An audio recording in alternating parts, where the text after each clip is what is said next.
America ಮತ್ತು Iran ನಡುವಿನ ಕದನ ವಿರಾಮದ ಘೋಷಣೆ ಬೆನ್ನಲ್ಲೇ ಜಾಗತಿಕ ರಾಜಕೀಯದಲ್ಲಿ ಮತ್ತೆ ಯುದ್ಧದ ಕಾರ್ಮೋಡಗಳು ಕವಿಯತೊಡಗಿದೆ. ತಮ್ಮ ಟ್ರುತ್ ಸೋಷಿಯಲ್ ವೇದಿಕೆಯಲ್ಲಿ ಅಬ್ಬರಿಸಿದ ಅಮೆರಿಕ ಅಧ್ಯಕ್ಷ ಡೊನಾಲ್ಡ್ ಟ್ರಂಪ್ ಇರಾನ್ ಸರ್ಕಾರಕ್ಕೆ ಅತ್ಯಂತ ಗಂಭೀರ ಎಚ್ಚರಿಕೆ ಕೊಟ್ಟಿದ್ದಾರೆ. ಇರಾನ್ ಸುತ್ತಮುತ್ತ ಅಮೆರಿಕದ ನೌಕಾಪಡೆ, ಯುದ್ಧ ವಿಮಾನಗಳು ಮತ್ತು ಮಿಲಿಟರಿ ಸಿಬ್ಬಂದಿ ಸರ್ವಸನ್ನದ್ಧ ಸ್ಥಿತಿಯಲ್ಲಿ ಇರಲಿದ್ದಾರೆ ಅಂತ ಟ್ರಂಪ್ ಸ್ಪಷ್ಟಪಡಿಸಿದ್ದಾರೆ. ಹೆಚ್ಚುವರಿ ಮದ್ದುಗುಂಡು ಮತ್ತು ಅತ್ಯಾಧುನಿಕ ಶಸ್ತ್ರಾಸ್ತ್ರಗಳೊಂದಿಗೆ ನಮ್ಮ ಸೇನೆ ಇರಾನ್ನ ಸುತ್ತಲೂ ಮೊಕ್ಕಾಂ ಹೂಡಲಿದೆ. ಒಂದು ಶಾಶ್ವತ ಮತ್ತು ನೈಜ ಒಪ್ಪಂದ ಏರ್ಪಡುವವರೆಗೆ ನಮ್ಮ ಮಿಲಿಟರಿ ಅಲ್ಲಿಂದ ಕದಲೋದಿಲ್ಲ ಅಂತ ಟ್ರಂಪ್ ಘೋಷಿಸಿದ್ದಾರೆ.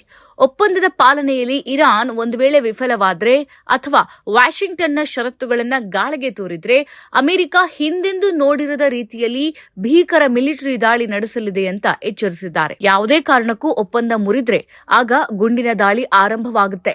ಅದು ಹಿಂದೆಂದಿಗಿಂತಲೂ ದೊಡ್ಡದಾಗಿ ಮತ್ತು ಬಲವಾಗಿರುತ್ತೆ ಅಂತ ಟ್ರಂಪ್ ಹೇಳಿದ್ದಾರೆ. ಇರಾನ್ನ ಅಸಮಾಧಾನ ಮತ್ತು ಇಸ್ರೇಲ್ ದಾಳಿ. ಬುಧವಾರ ಇಸ್ರೇಲ್ ಪಡೆಗಳು ಲೆಬನಾನ್ ಮೇಲೆ ನಡೆಸಿದ ಭೀಕರ ದಾಳಿಯಲ್ಲಿ ನೂರಾರು ಜನರು ಮೃತಪಟ್ಟರು. ಇದರ ಬೆನ್ನಲ್ಲೇ ಇರಾನ್ ಸರ್ಕಾರ ಅಮೆರಿಕದೊಂದಿಗೆ ಶಾಶ್ವತ ಶಾಂತಿ ಮಾತುಕತೆ ನಡೆಸುವುದು ಈಗಿನ ಸಂದರ್ಭದಲ್ಲಿ ಅಸಮಂಜಸ ಅಂತ ಕಿಡಿಕಾರಿದೆ. ಈ ಬೆಳವಣಿಗೆಯು ಎರಡೂ ದೇಶಗಳ ನಡುವಿನ ಮಾತುಕತೆಗೆ ಹಿನ್ನಡೆಯುಂಟು ಮಾಡಿದೆ. ಹಾರ್ಮುಜ್ ಜಲಸಂಧಿಯ ಭದ್ರತೆ. ಟ್ರಂಪ್ ತಮ್ಮ ಪೋಸ್ಟ್ನಲ್ಲಿ ಮತ್ತೊಂದು ಪ್ರಮುಖ ಅಂಶವನ್ನ ಪ್ರಸ್ತಾಪಿಸಿದ್ದಾರೆ.